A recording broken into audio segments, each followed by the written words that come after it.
Hey, so if you're like me, you're probably brand new to making a podcast and probably have no clue where to start and probably don't have the equipment to do so. But let me tell you something. There is an app that will allow you to create your podcast and actually give you the tools that you need to make it. It's called Anchor. It's free to use and you can download it right to your phone or your computer. And Anchor will also help you distribute your podcast so it can be heard on places like Spotify, Apple Podcasts, and many more. You can also make money from your podcast with no minimum listenership, and it has everything you need to make a podcast in one place. So if you're looking to use your voice to speak to something that you are passionate about or something that makes your heart sing, download the Anchor app or go to anchor.fm to get started. And you can download Anchor from wherever apps are sold.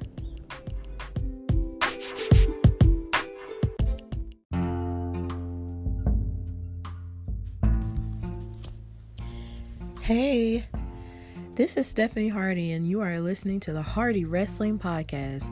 Thank you so much for listening if you have already listened to the first 3 episodes. So I know that this episode is a little late because I've just had some stuff going on in my life where I've just had a lot of stuff to do in terms of, job hunting. So I just needed some time to get my thoughts together and everything on everything that's happened in wrestling this week. So I'm sorry this is so late, but this is episode 4. So if you haven't already, please follow me on all social media at Facebook at Stephanie LaShawn Hardy. That's Stephanie the regular way, LaShawn LaShaun Hardy HARDY. You can also follow me on Twitter at Queen Steph Hardy, and on Instagram at Queen Steph Hardy. And you can follow the podcast page, which is at Hardy Wrestling Podcast on Instagram as well. So without further ado, we're going to get started.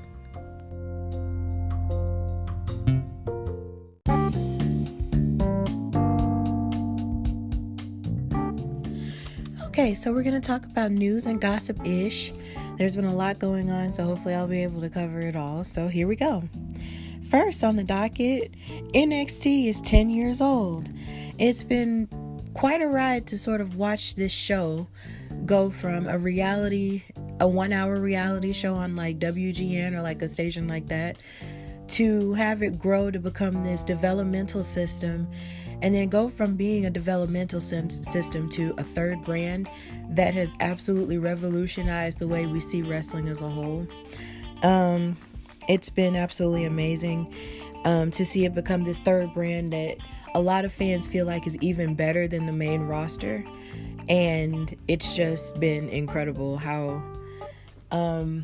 something that I tend to talk about with people in my life a whole lot in terms of NXT is the fact that the way that they build the stars and build the stories is so concise and so relatable to the point to where once they're able to show their action and everything and the full brevity of what they can do in terms of being wrestlers on NXT, it almost feels like going to the main roster at this point is almost like a disservice to their talent. And then it's like once they get to the main roster, it's almost like that talent is like not their talent, but at least everything that they had built up in NXT is kind of cut down to like a half. And it's to the point now where you even have superstars who spent maybe a few years on the main roster have gone back to NXT, like Finn Balor has. And honestly, I feel like a lot of people could benefit from that if they feel like they're stagnant on the main roster. So it's beautiful to see that this show has just grown to the point where it could compete with the main roster talent, and to be able to have multiple match of the year candidates, and to help usher in the women's evolution and what it is, because the women's evolution sort of started there, where they give the women more time to wrestle, and they of course created their NXT Women's Championship, and they were able to move forward and have these women have some of the greatest matches I've ever seen in my life, and basically just make the main roster sort of take notice and understand that the women are meant to be taken seriously and not just as what they used to say, the bathroom break or just for eye candy. So NXT has done a lot in these past 10 years, and I hope and pray that they continue to grow and continue to flourish as they go forth on television. Also in the news, we have Tyson Fury, who won the WBC Heavyweight Championship from Deontay Wilder. This may sound kind of awkward because Tyson Fury isn't exactly a wrestler per se, but he has shown up on WWE programming, especially last year towards the end with his program with Braun Strowman. So I feel like it's only right to sort of discuss this news. He's made appearances on Raw and SmackDown for Crown Jewel last year, for that little rivalry he had with Braun Strowman. And he overcame a lot of struggles involving mental health and addiction to get to this point in his career where he's able to, fight for the title. He lost all the weight that he had gained and all that. And so it's good that he's won this title, but something that's been sort of frustrated me a little bit is basically how people have been sort of discrediting Deontay Wilder, who had been undefeated up until this point. And it's not fair to me that someone, it kind of makes me sad because they did the same thing to Ronda Rousey when she lost her fight in the UFC before she came to WWE.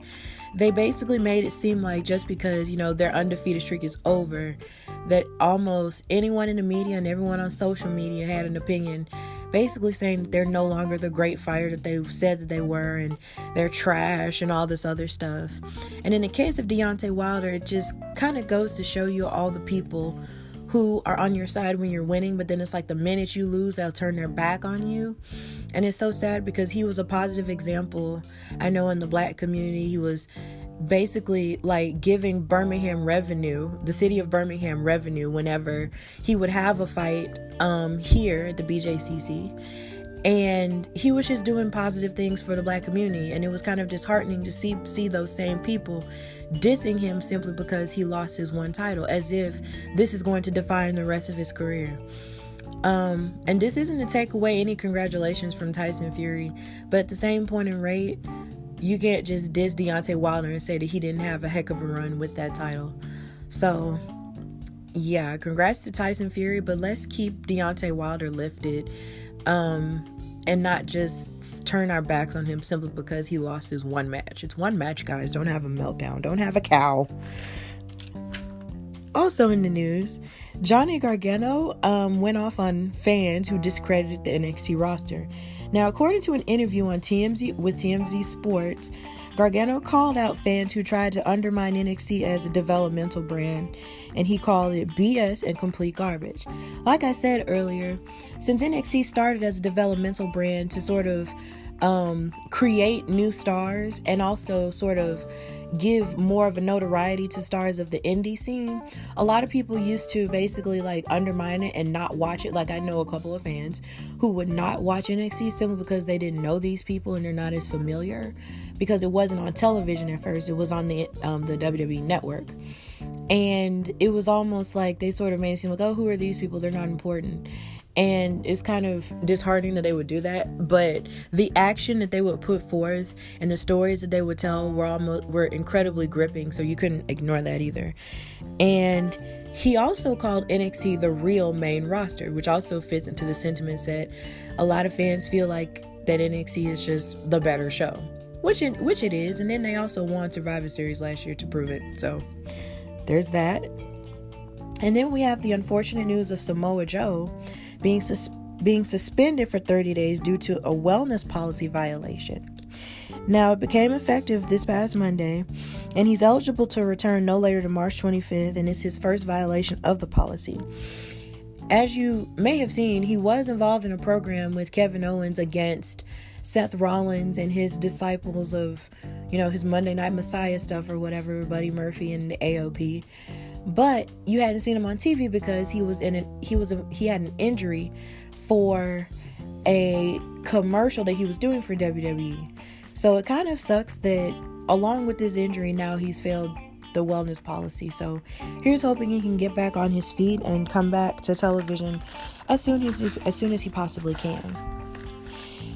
And then we also have the news of the anniversary of Roman Reigns announcing his remission a year ago this week. Now, Roman Reigns is a huge star. Some would say he's the face of the company. A lot of people would say, he's a fantastic example of what a WWE superstar should be in 2020. He had a kind of a rough start because it felt like WWE was trying to force it to happen. But now it seems more organic, and it seems like he's, growing to become loved and beloved.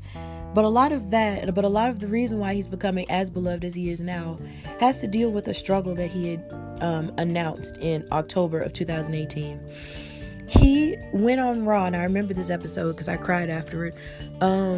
He went on Raw while he was Universal Champion at the time and announced that his name was Joe, and that he had been battling leukemia for 11 years. And he had to relinquish his U.S. title because of it. And he had promised that he would come back to us incredibly soon. So we were just like, I know every fan was just heartbroken from that news because he had wrestled for all these years and dealt with so much, praise and also so much abuse from fans constantly because, like I said, it seemed like a lot of the times WWE would always sort of force feed him to us as if, no, this is the guy that we've picked and you have no choice but to like him. And he was wrestling day in and day out, and he was working incredibly hard. But nobody ever knew that he was struggling with this disease until he put it out there on blast. And like I said, it was very heartbreaking, and we were just hoping, that he would come back. And, he did return on February 25th of last year to announce that his leukemia was in remission. And we were so and I was so relieved to hear that, and he went back to being our beautiful big dog. He was able to wrestle as much as possible. He's still been out here. I know when he came with Smackdown to Birmingham this past November, he was talking about how he had a lot to be grateful for. And he does. He's a survivor. Not only does he put his body on the line and does everything to sort of take care of his family, his wife and his child, it's just he's a survivor of cancer. And I know sometimes cancer can be a huge burden. It can be a bear. And sometimes it could just take people out, And I'm just so happy that he is here with us to continue his journey as a wrestler and to get to the point to where he's at now, which I'm going to discuss later on in the show. So that's it for news and gossip-ish. Now on to Wrestling Fan Storytime.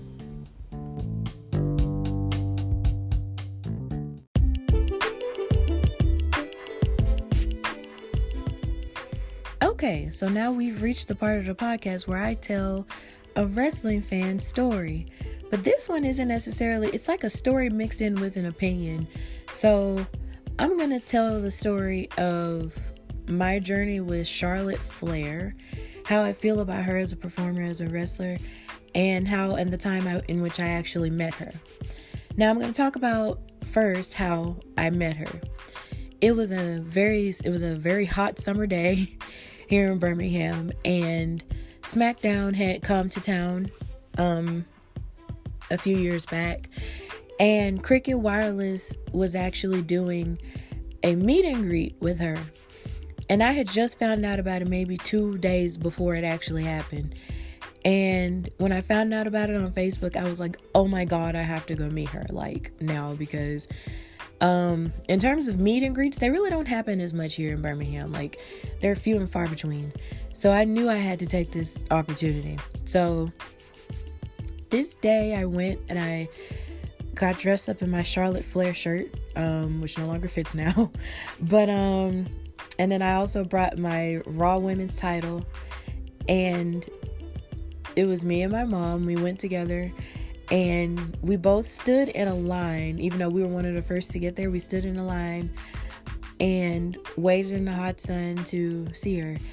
And she had came and she was in there, but then there was also someone who worked for Cricket Wireless who was doing WWE trivia, and it was all these other fans behind us and everything. There was, kids dressed up in their costumes, or kids dressed up in their wrestling t-shirts with their parents and all of that. And it was really nice and really amazing to kind of congregate with wrestling fans like that.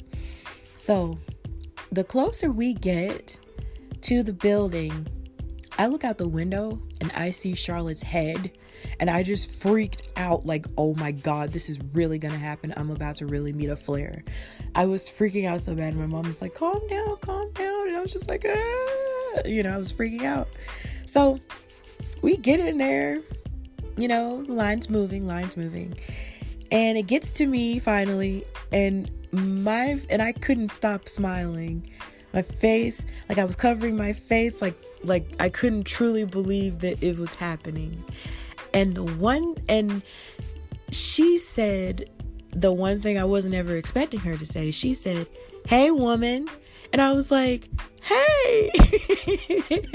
And we hugged, and I introduced her to my mom, and she was just so nice and everything. She signed my title, and I told her how much I loved, her matches and everything, which is true.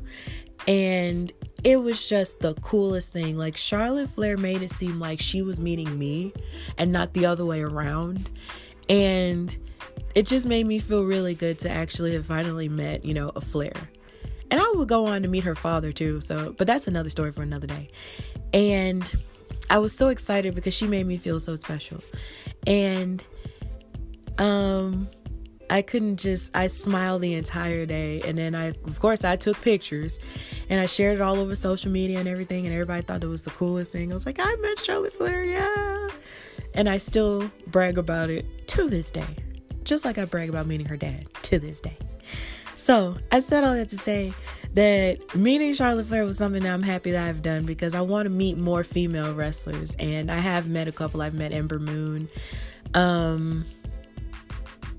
Yeah, really, I've only met Charlotte Flair and Ember Moon and Bayley too. So yeah, here's hoping I meet some more. But basically, that's the story of how I met Charlotte Flair and how she autographed my title and everything. Now, her story as a wrestler, well, not even just as a wrestler, but as a person, was very powerful. I found out more about it in her father's documentary, his 30 for 30 on ESPN. And the things that she had been through in her life, she struggled a lot with alcoholism and so many different things to sort of cope with things, and also definitely to cope with the loss of her brother Reed, who was very passionate about being a wrestler at a point in his life, but he sadly passed away. And just seeing how she dealt with that and all of the sadness that she had to go through and all of that just kind of made me grow an even softer spot for her in my heart, because from meeting her I had a soft spot, but then hearing about her struggles just softened it a bit more. And I appreciate the fact that she was able to see that she had a real knack and a real talent for wrestling, and went to the performance center and did everything she could and worked just as hard as anybody else to get to where, she wanted to be. Because she didn't necessarily plan on being a wrestler, because some people, grow up, their whole lives and say, when I grow up, I'm going to be a WWE superstar. She wasn't one of those people. She had been on television before on WCW, but she had never really fought. So for her to get to this point where she's at, with all this success and with her being a workhorse and her just being a great, dependable, incredibly talented wrestler is just awe-inspiring to see. And then the fact that, she was able to work that hard, even though a lot of people thought she had it easy simply because of who her father was. Her father is one of the greatest of all time, if not the greatest of all time. And everybody just sort of assumed that she had it easy, but she'll tell you herself that she really didn't.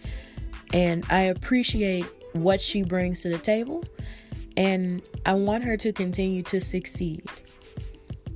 But however, I will say this, the way she has been booked to look like she's super Charlotte, as a lot of fans in the internet wrestling community say, kind of gets on my nerves sometimes, because as much as I love her in my heart of hearts as a human being, the way that they book her makes me feel like they don't ever want to make room to make a new star to try to go over her. And the case in point, and I didn't realize how much it made me angry until this week. This week she had a match, and I'm going to talk about it later. She had a match with Bianca Belair. And even though I understand that Charlotte has won the Royal Rumble for this year, and she had the right to challenge for whatever title she wanted, she's challenging Rhea Ripley for the NXT Women's Championship. I hated this week that Bianca had to lose to Charlotte. Bianca is an up-and-coming star, and I mentioned in the last episode how much, I love and appreciate her and her athleticism along with her spirit. But I really feel like in order for new stars to emerge, the older stars have to somewhat take a back seat. And I feel like they book her to not take a back seat all the time. They book Charlotte to not take a back seat all the time. And it does so to the detriment of legitimate people who could carry the women's division forward. Every time she had beaten Sasha for the Raw Women's Championship was almost detrimental to Sasha, simply because of the fact that Sasha Banks is now notoriously known for not having kept the title for more than a few days, because of the fact that she kept losing to Charlotte so many times. And you can say that Sasha doesn't necessarily need the title to be over, but Charlotte does. You can say that all you want to, because Sasha said that in an interview once. But at the same point in rate, Sasha would probably be a bigger star, or probably be a lot more taken a lot more seriously if she was allowed to actually carry the title for as long as Charlotte has. But I feel like that was detrimental to Sasha's career, because she can say that she's a 4-time women's champion, but at the same time, those championships didn't last as long. So there was that. And then there's also the idea that Charlotte beat Asuka at WrestleMania and at one of the Smackdowns last year that was leading up to WrestleMania last year. And so there was the first WrestleMania where she faced Asuka, which was in New Orleans. That was 2 years ago. They were fighting each other, and Charlotte was SmackDown Women's Champion at the time. And up until this point, Asuka was undefeated. She had come up from NXT.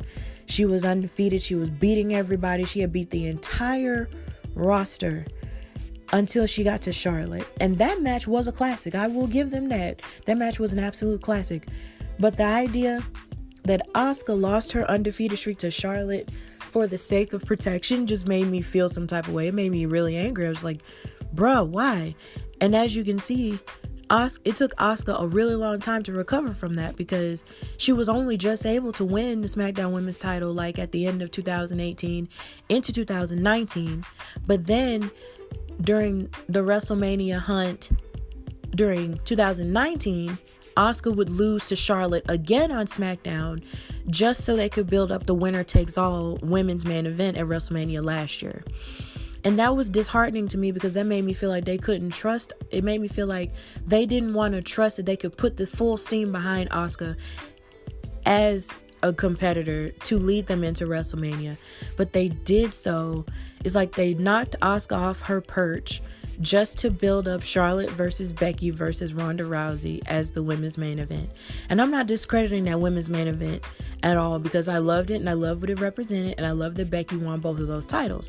But at the same point in rate, when you do it at the expense of another talented superstar who's just as good as them, if not better than them, it's just a little bit disheartening. And then the same happened to Bianca Belair. They weren't fighting for a title. They were mainly fighting for pride. But at the same point in rate, how does it make sense that Bianca Belair was attacked by Charlotte Flair after her match at NXT TakeOver Portland with Rhea Ripley? And then she didn't even really full on get any revenge, because she wasn't win. She may have beat her up real bad, but at the same time, she didn't win the match. It's like you took a rising star, someone who you say you clearly value, only to have her lose to Super Charlotte.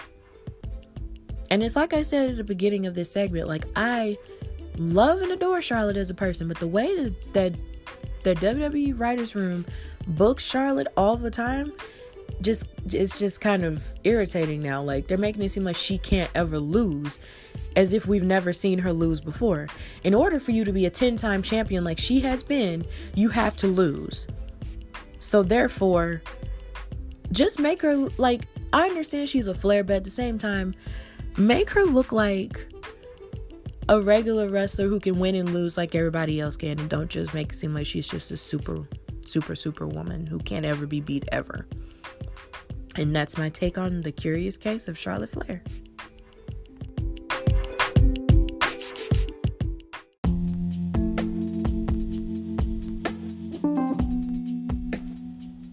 Alright, so now we've reached the main event where I talk about everything that happened on all of the shows this week.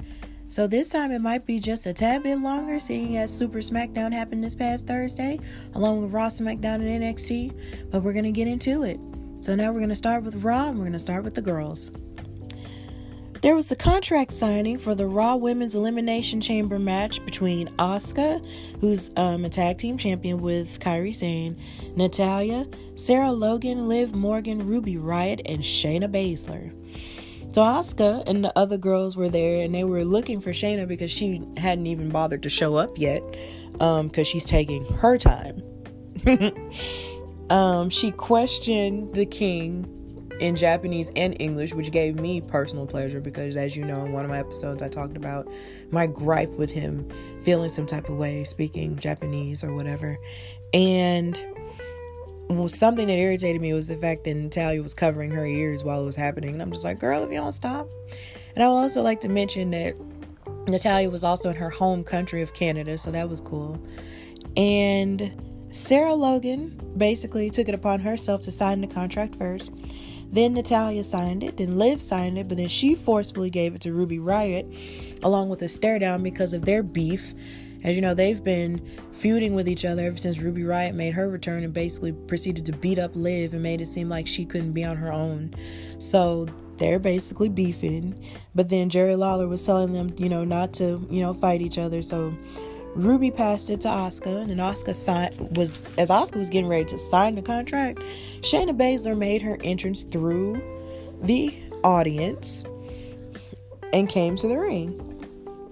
So she signed the contract, but then she got in Natalya's face, and as she was getting in Natalya's face, Liv jumps over the table, and probably one of the best over the table jumps I've ever seen in my life, onto Ruby. And then more fights ensue. There's so much chaos going on. Everybody's fighting. Even Sarah Logan is trying to break up Liv and Ruby. So I guess she's still low-key holding on to that friendship thing. But that's all out the window. And Shayna is just chilling and just watching everybody else fight. Like, it's literally the funniest thing on the planet. All this chaos is going on, and she's just like, nope. I'm not going to fight with these people. But then, of course, Becky Lynch, Raw Women's Champion, comes out to try to get her revenge on Shay. But then security broke them up, and everybody was chanting, let them fight, because we're instigators. And so they were booing security because they were breaking them up. But then Becky got loose one time and then basically started going for Shayna. And then after that, it went to commercial, and after that, it had broken up. So, yeah. This is shaping up to be pretty interesting. I'm really excited about this Elimination Chamber match, even though I low-key feel like Shayna Baszler is going to win it all, but we'll see. Also with the women, Charlie Caruso, who's a backstage interviewer, was being flirted with by Angel Garza, and I still feel some type of way about Angel Garza flirting with these women, because literally on NXT he proposed to his girlfriend, and we're just supposed to believe that now that you're on Raw you're like some playboy dude. And then he kissed her hand and said that basically doing business with you was always a pleasure, and Charlie was like losing her mind, like, oh my god, it was so funny. And then later on she interviewed Drew McIntyre, which I'm going to talk about later. And also this week actually, tomorrow, Beth Phoenix will be returning to Raw to address the injuries surrounding Edge and what's going to happen with him in his future. So, there was that. So now we're going to transition to the Raw men. Randy Orton started the show to basically apologize. And then he stated that it had been 15 years since he was last in Winnipeg, Canada. and he was the IC champ at the time, but then he mentioned a moment in which Edge punched him in his face. They kept chanting, "We want Edge," but then Randy Orton was like, he can't be here because of what I did to him and stuff. So Kevin Owens comes out to all the thunderous, home country applause, and he basically said he doesn't buy Randy Orton's apology at all. And he starts to go on this very heartfelt story time where he talks about how he admired Edge growing up and how deep down inside he was hoping that if he was going to become a wrestler that him and Edge would fight. And around the time that Edge retired, Kevin Owens was on the indie scene, and it sort of broke his heart to know that he would never be able to fight him. But literally now, when Edge has returned, he still can't fight him because Randy Orton attacked him. So he asked Randy Orton, "Yo, like, I need some answers. Why did you do this to him? He didn't deserve this." So that was going on. And Kevin basically challenged Randy to a match later that night. And it looked like for a second that he was leaving Seth Rollins and his band of merry disciples behind. Then Angel Garza, mentioned earlier, had a match with Humberto Carrillo again, and he was basically disparaging Humberto Carrillo, basically saying that he wasn't, on the right side of the family and all that. So they basically had the usual amazing lucha match that they would normally have, showing off all their athleticism. And it was just, along with some of the things that impressed me very much so, was the fact that along with the high flying stunts they were doing, they did top rope Spanish flies and standing Spanish flies, and I love that move. And the match nearly ended with different multiple near falls, but then ultimately Angel Garza wound up winning the entire thing. So I don't know if they're gonna let Humberto Carrillo win any of these matches. It's getting kind of sad. So after that, Ricochet had a match with Luke Gallows from the OC. I noticed that the club has fireworks now, and it started off, and basically, it kind of makes me sad that the club started off with all this momentum when they got back together and when AJ Styles came to Raw, but now they don't even feel as important. It was so funny because they were calling themselves the best tag team in the world just a months ago when they won that trophy, but now it's just like, yeah, they're just there. I feel like really the only thing that's stopping the OC from being as dominant as it could be is the fact that they don't have more members, but it's whatever. Now, in this match, it was very mismatched because, like I said, you have Luke Gallows, who's more of a power strength dude, and then you have Ricochet, who's kind of a mat wrestler, but also a high flyer cruiserweight. So that was kind of different to see. Now, Paul Heyman was watching from Gorilla on behalf of Brock Lesnar because this was before Ricochet and Brock Lesnar were set to fight for the WWE Championship at Super Showdown. So Ricochet hit two standing shooting star presses to win the momentum and win the match so he can face Lesnar. So AJ Styles, after this match, was backstage with his tag team buddies, and he started to mess with Aleister Black and started beating up on him before his match, and that was just kind of unnecessary, but then we'll get to that in a minute.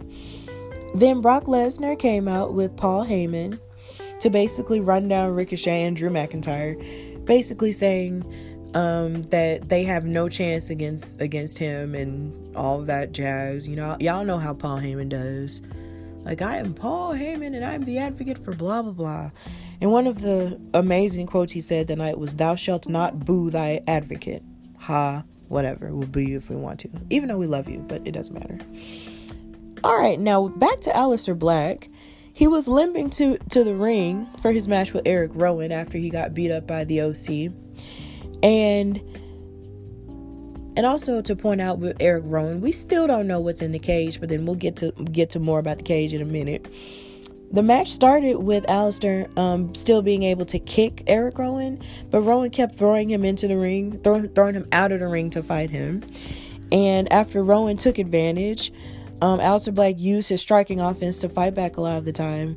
Now, somehow as they were fighting outside of the ring, one of them ran, I think it was Eric Rowan, ran into the steps where he sat his cage, and he was freaking out because the cage fell over and we weren't able to see what was in it, but yet somehow or another, he was freaking out saying, "Oh my God, are you okay?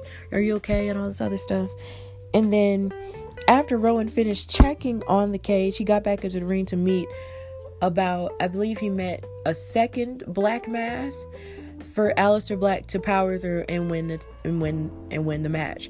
So now Aleister Black is 2-0 against Eric Rowan. Maybe they'll stop fighting. Actually, they will stop fighting, because tomorrow night Aleister is going to fight AJ Styles so he can get revenge on him for beating him up backstage. Pretty good stuff. And then Sarah Schreiber interviewed him, where they confirmed the match and everything. So Charlie Caruso interviewed Drew McIntyre. Now, in this interview, Drew McIntyre shared a lot of his story and his journey in the WWE, like the first time he was there and all of that. So he started to say that he doesn't care. He basically said he doesn't care who he has to face for the WWE Championship. He said it could be Ricochet or it could be Brock Lesnar. So he was feeling pretty confident in that. And he was talking about how he debuted in September of 2009 and how he got in his own head and he lost passion for wrestling even after Vince McMahon had tapped him to be the next big thing.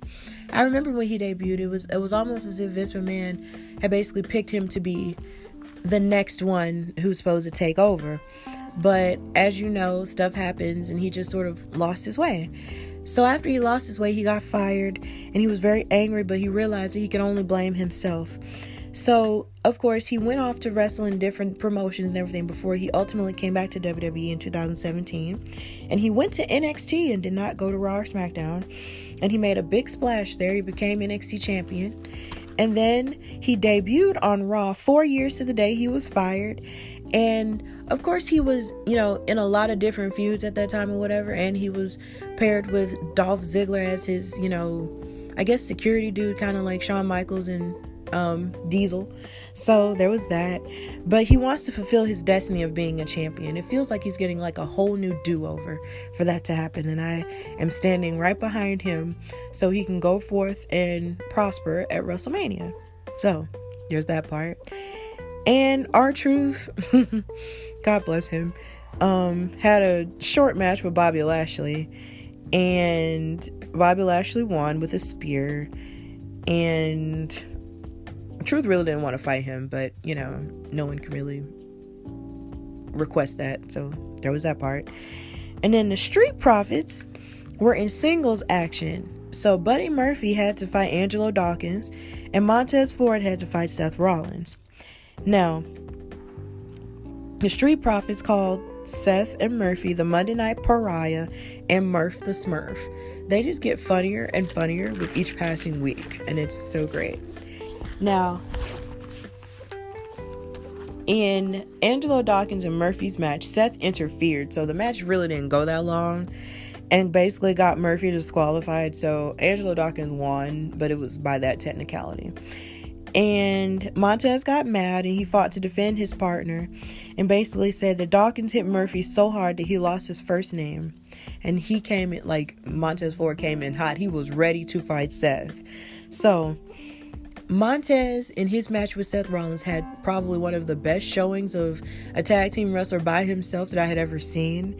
And he took Seth Rollins to the limit, and I was so proud of him. And it made me wonder if at some point, if and only if, because I'm not wishing for this to happen, but if the Street Profits were to go their separate ways or break up, could Montez Ford be his own star? And judging by this match, he totally probably could. Even though Seth took advantage of Montez Ford's missed frog splash, which is one of the best frog splashes I've ever seen. He hit the curb stomp on him and he won the match. So Seth won that match fair and square. Now, but I still say that Montez Ford won the night simply because he had such a good showing, and I can't wait to see more of what he does. Honestly, I want him to be tag team champions with Angelo, but we'll see. Then we go to our main event, which involved Randy Orton and Kevin Owens. It was a great match until Seth and Co. Seth Rollins and his company came out to distract Kevin Owens. So, you know how I said earlier that I was really hoping that Kevin Owens was done with Seth and them? As it turns out, he's not done. So, Orton was taking advantage of the distraction, and then Randy Orton kept working with joint manipulation on Owens' arms and hands. And then the Viking Raiders and the Street Profits came out to KO's defense to even the odds. Now, Kevin Owens was able to take advantage, but Seth did the absolute most to distract, and Orton kept taking advantage of it. But then when Orton took advantage of it and basically covered Kevin Owens, the referee did a quick 1, 2, 3 because it was revealed that later on after that match that he was a Seth Rollins convert. He had on Seth Rollins' really pretty stained glass t-shirt. This shirt is pretty, but that doesn't mean I like the gimmick. But anyway, so once he found that out, Kevin Owens basically stunned the referee and powerbombed him into a table. And Seth was denying that he had anything to do with it. But y'all know he did, because after Kevin Owens was beating him up, Seth got mad. So I don't know if they're going to fight at WrestleMania or what, but I really just want this feud to be over and done with, because Seth and Kevin is getting a little bit long in the tooth, and I'm ready for it to end. But I feel like the only way it's ever going to truly end is if Kevin Owens has like his team on his side, because Seth is always going to have his team on his side. He's always going to have Buddy Murphy and always going to have the AOP with him. So I feel like Kevin Owens just really needs to just keep his tag teams, keep the Viking Raiders and the Street Profits next to him. If they are going to fight at WrestleMania, and just even the odds and just fight each other. So, yeah, there's that. And that's basically it for Raw. So next we're going to go into NXT.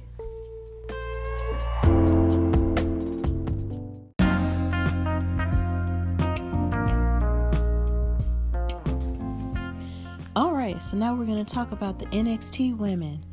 So Charlotte Flair arrived to Full Sail University with GM William Regal meeting her outside with people to get her bags. So she had the star treatment going in. He also announced that there's going to be a number 1 contenders ladder match for the NXT Women's Championship at NXT TakeOver Tampa Bay. And they will be facing either Rhea Ripley or Charlotte Flair, depending on how WrestleMania goes. So that's going to be fun. And then we also had the match between Xia Li and Mia Yim. It started with a lot of high kicks, and it was kind of like a different style between Xia Li and Mia Yim, with street fighting versus Li's classically trained martial arts background. Now, this match really didn't get that much of a full start, simply because of the fact that Dakota Kai and Raquel Gonzalez came out and interrupted it, saying that basically, with Dakota Kai saying that Mia stole her War Games spot. So since she stole it, she's gonna make it her mission to make her life miserable. So now you have Raquel Gonzalez getting in the middle of it all by fighting Mia Yim right then and there after she lost to Xia via roll-up. But then Xia tried to help her, but then to no avail.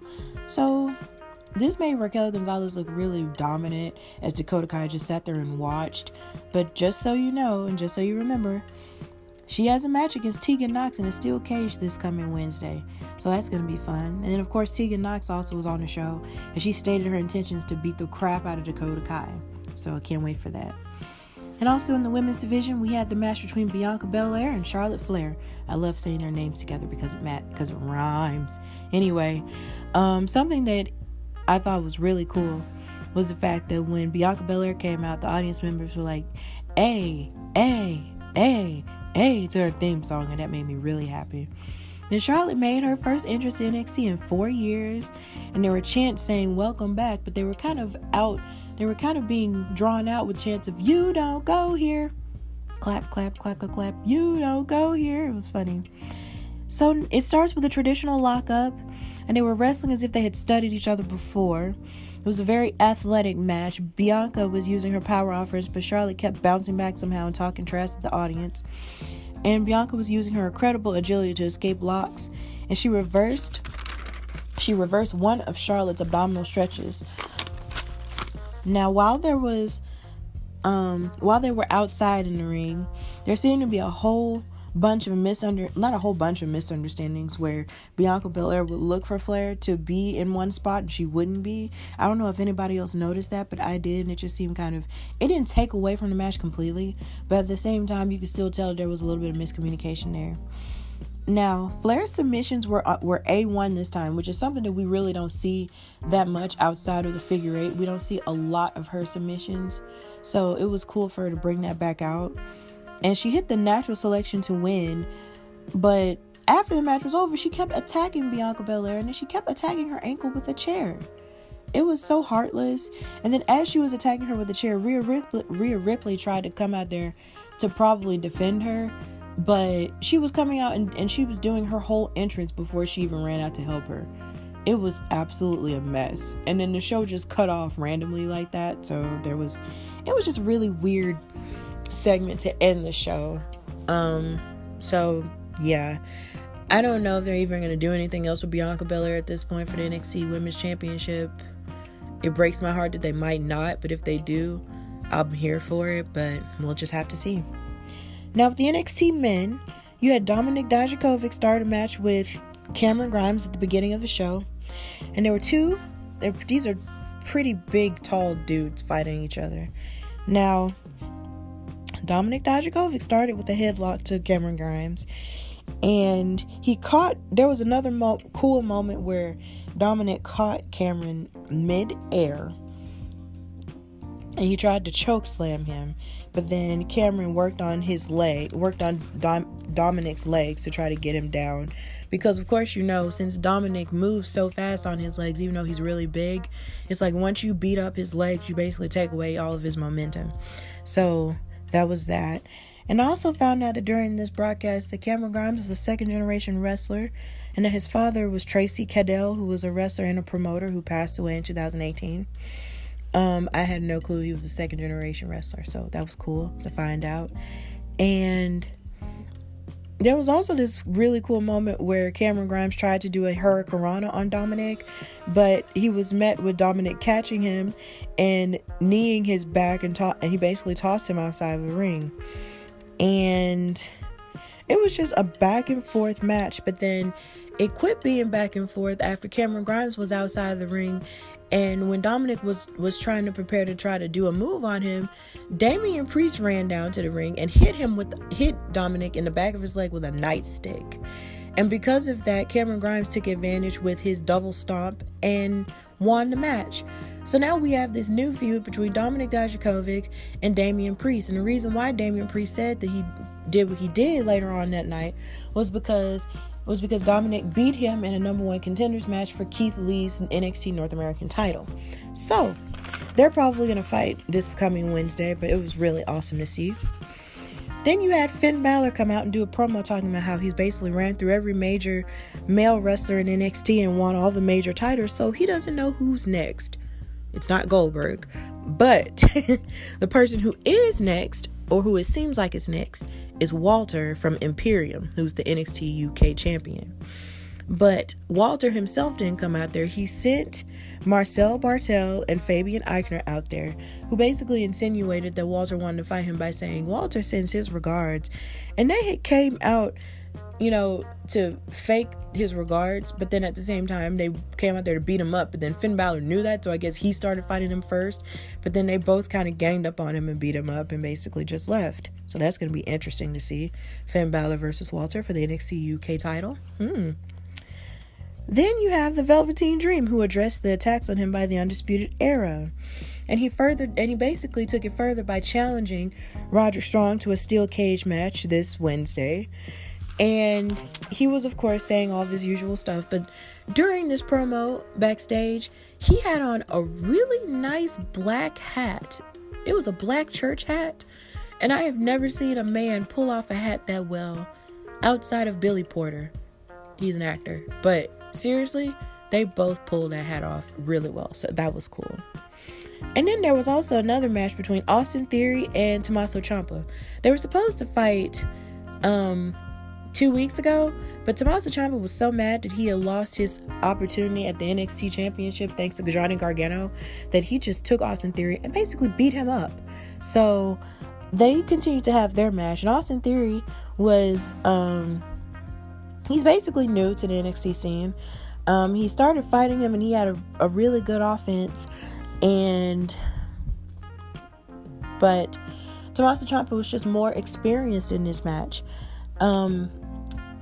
Austin Theory did a pretty good job where he was able to step up and show off his athleticism, but ultimately Tommaso won. But after Tommaso won, it's not like he could celebrate it because Johnny Gargano came out in a baby blue suit with his DIY towel and beat up Tommaso some more and basically left. So that feud is still very much going on. I'm excited because watching them fight is amazing. And then we also had the Undisputed Era addressing how they're basically going to get all their titles back, and how Roderick wants his NXT North American title back, and how the Broserweights better watch out because O'Reilly and Fish are coming back for their titles and all of that. So, and that's undisputed. Yeah, we'll see. And then we also had another match between Bronson Reed and Killian Dane, and it looks as if Killian Dane, the Beast of Belfast, has lost some weight. And something interesting that I found about this match is the fact that Killian Dane's finisher is the Vader Bomb, which I thought was really interesting. And even though this match was also incredibly athletic with abdominal stretches and slamming into each other and sick clotheslines, it was pretty good. So, and then you had a match between the Forgotten Sons and the Grizzled Young Veterans. The Grizzled Young Veterans came out and started dissing the United States and calling people in the audience entitled Yanks and white trash. And that was really awkward because I'm just like, y'all do know that Americans aren't just, white people. But it's okay, I guess. And it was basically a standard NXT tag team match, and the Grizzled Young Veterans won. So, yeah, there was that part. So, that's pretty much all that happened on NXT with the women and the men. So I'm going to shift into talking about Super Showdown, and I'm not going to talk about every match on that card, but I'm only going to talk about the moments that stood out to me that made everyone have such a huge reaction. Now, of course, I'm proud of my women, who was Bayley and Naomi, who fought in a match for the Smackdown Women's Championship. And it was the first women's championship match to ever happen in Saudi Arabia because they only had their first women's match last year between Natalya and Lacey Evans. So that was a good showing and with that match. And ultimately, of course, Bayley won. And, hopefully that program with Bayley and Naomi will continue. But I'll talk more about that when I get into Smackdown. So the one thing that seemed to grasp everyone's attention was the fact that the Fiend Bray Wyatt lost his Universal Championship to Goldberg, who is a semi-retired Hall of Fame wrestler at this point. Now, as much as I love Goldberg because he razzes my nostalgia berries and because he was my first match, I can say that, in my opinion, I feel like maybe it wasn't exactly the best move. When it first happened, I was just like, bro, why? Because I was feeling like Bray Wyatt kind of deserved to go into WrestleMania season with the Universal title because he had done so much to rebuild his persona on television with this new character, The Fiend. And for him to win this title, and actually hold on to it for as long as he did was really good. And I thought if he went into WrestleMania with it, then that would be, good for him in terms of his appeal. But they saw otherwise and decided to, let Goldberg win. And I understand why they let Goldberg win, simply because when it's WrestleMania time, you're not only putting together the best of the wrestlers who are always currently there, you're also putting together like these dream matches and stuff to bring in the casual fans as well, because I'm pretty sure there are some fans who don't watch the show on the regular, who don't watch any of the shows on the regular, but they'll watch WrestleMania. So I understand what they're doing and why they're doing it. It's just kind of sad that they would take it off of Bray Wyatt. But it didn't necessarily stop the character of Bray Wyatt from flourishing or succeeding, because he's moved on to a new program with someone very iconic. And his character is just way too over for it to just be buried beneath, nothingness. So that's going to be interesting. And a lot of people who reacted to it on social media were saying that they did not like it at all. They felt like Bray should have kept it, and it makes no sense to give the Universal title to someone who's just never truly there all the time, except for big pay-per-views and stuff like that. I 100% get that logic, but we got to deal with it. And Goldberg is set to face someone incredibly iconic too, and I'm going to get into that in the Smackdown portion of this podcast. Now, another thing that happened that some people were reacting to was the fact that The Undertaker came back to fight AJ Styles for the 2-Week Mountain Trophy Gauntlet match. Now, in this gauntlet match, you had the likes of Andrade and R-Truth and people like that in that match. But then ultimately, AJ Styles went on to supposedly win, even though there was supposed to be another person who was supposed to be Rey Mysterio, who was supposed to come out and fight next. But as it turns out, something happened, and The Undertaker showed up and beat him for the 2-Week Mountain Trophy. So honestly, I feel like this might be setting up for an Undertaker match at WrestleMania versus AJ Styles, because AJ Styles did mention when he came back to television after his injury after the Royal Rumble that he could face anybody, and he mentioned The Undertaker in that sentence. So who's to say he might be fighting him at WrestleMania? Who knows? It might be very interesting. So next we're going to talk about what happened on Smackdown.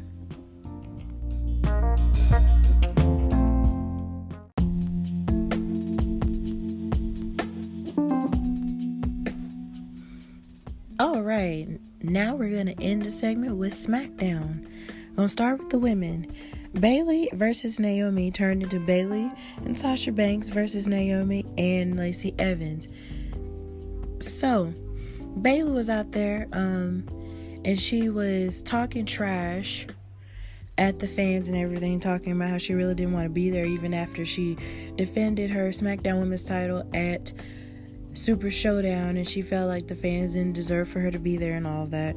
But then Naomi came out to her with her entrance and everything, and she came out with new braids in her hair, no afro today, and Bayley took the mic and proceeded to say that she didn't have to be there in front of those idiots. But then she proceeded to introduce Sasha Banks as a future Grammy Award winner, because the rumor is that she was working on an album while also working on the second season of The Mandalorian and all that other stuff.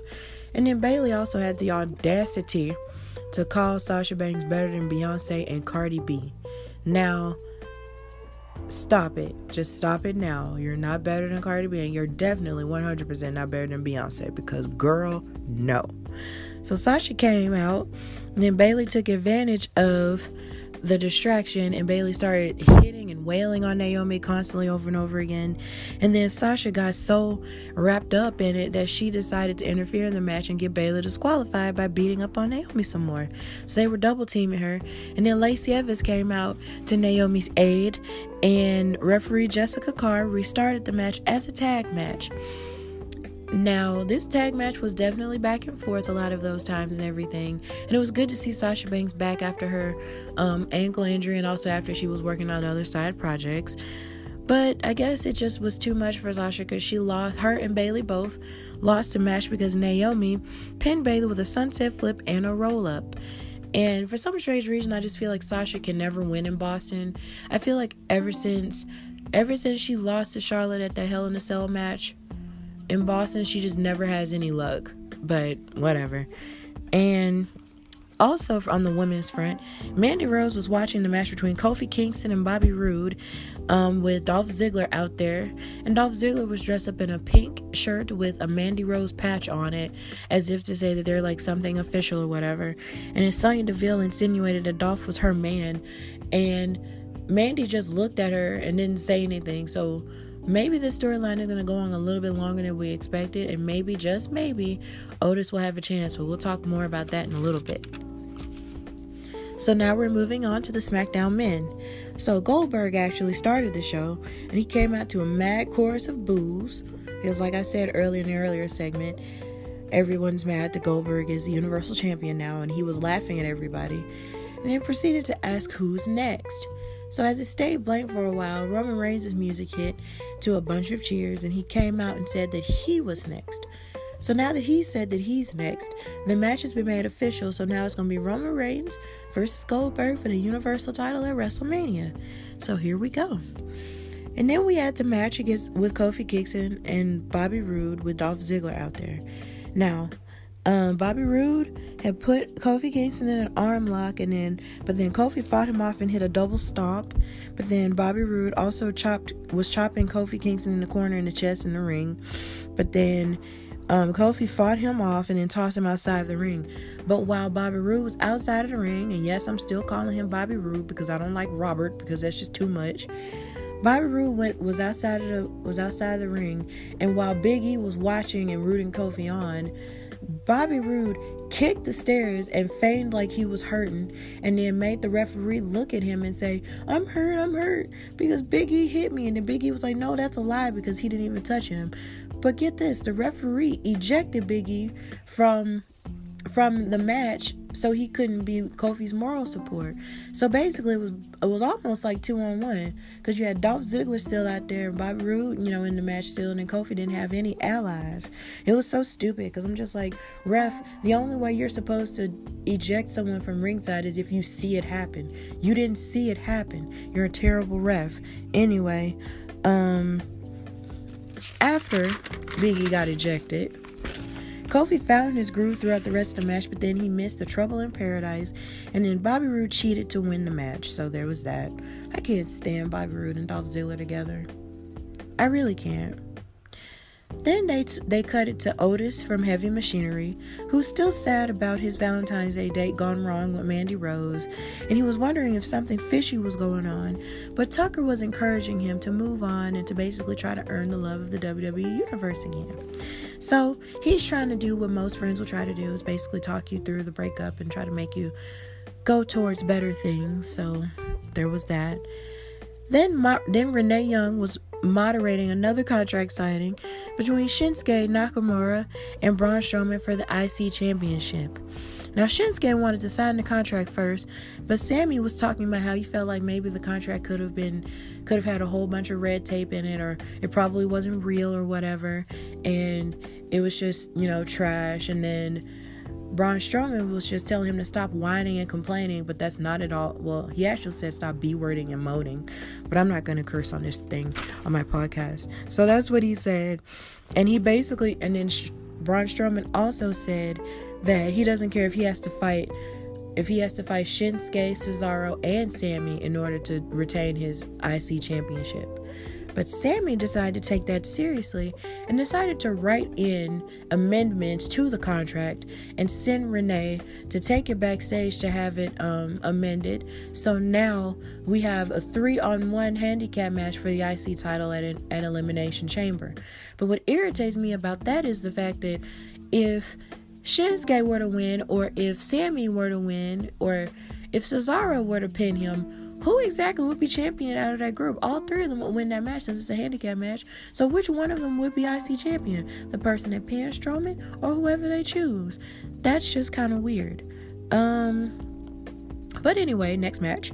Daniel Bryan versus Curtis Axel with Drew Gulak on commentary. There were a lot of hard blows to Daniel Bryan, and Curtis Axel was slamming and mocking Daniel Bryan a lot of the time. It was good to see Curtis Axel because he hasn't been on TV lately. But then, of course, Daniel Bryan took advantage with the yes kicks in the corner, and he used the label lock to make Curtis Axel tap out.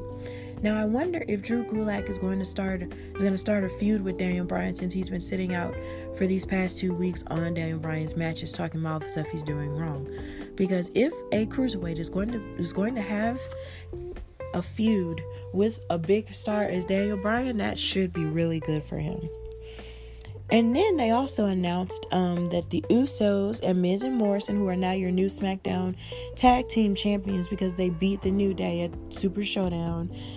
So it's going to be the Usos versus Miz and Morrison versus the New Day versus Heavy Machinery versus the Lucha House Party versus Dolph Ziggler and Bobby Roode for the Smackdown Tag Team Championships at Elimination Chamber.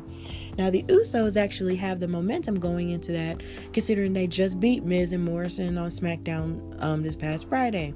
So, I feel like this match is going to be really good because you're going to have a mixture of different types of athleticism going on.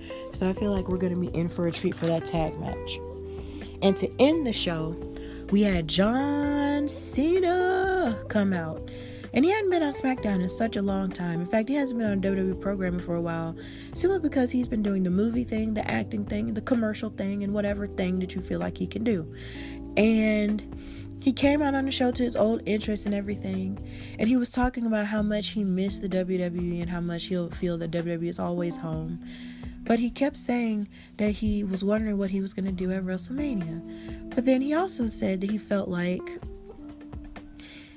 that WrestleMania should be left to the people who are always currently there and busting their behinds, and that he shouldn't get in the way of an opportunity that a new star could have, which is something that is admirable, considering a lot of older stars just have a tendency to be booked to come back and, do the whole nostalgia thing and take that spot away from any new person that could actually use it at WrestleMania. But as he had tears in his eyes, which I can tell, he was getting choked up talking about how much he loved the WWE, he left and his music hit. But then as his music was hitting and as he was standing on the top of the rope doing his signature salute, the lights went out. And then once the lights came back on, it was the Fiend. And then the Fiend looked at him, and then John Cena nodded his head. So then the lights went out again, and all you heard was Bray Wyatt's laugh. So now we have the Fiend versus John Cena at WrestleMania, possibly. And that might be a doozy, because they could very well let Bray Wyatt redeem himself from the last time he faced John Cena. So this is going to be really interesting. WrestleMania is shaping up. It is March the 1st today. So we literally have about 4, maybe 5 weeks until the big show. So it's some pretty exciting stuff going on. And that's the end of the main event segment.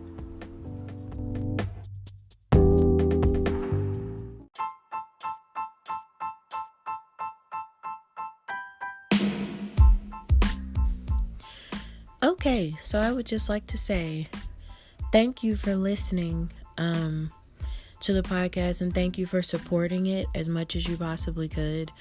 I am very grateful to everyone who has been, supportive of my journey, because I even have people in my church who have been talking to me about it and everything, and it's just been really great. So if there's anything that you feel like I should improve on, or anything that you feel like I should talk about, or if there's a subject in wrestling that you want to ask me about, or if you have a question that you want to ask me, feel free to message me on Facebook, or just message me on Instagram or something, and I'll be sure to address it in the next episode or two or whatever. So like I said, thank you so much for supporting me. Like I said, now in another bit of good news, I'm actually able to stream this podcast on different sites now. You can listen to the Hardy Wrestling Podcast on Stitcher, Spotify, and a lot of different other places too. I'll post about it later on Facebook or on Instagram or something, but thank you so much for listening, for however you listen. And like I said, if you could please follow me on social media. On Facebook, my name is Stephanie LaShawn Hardy. That's Stephanie the regular way with the PH and the NIE, and LaShawn LaShaun Hardy, HARDY.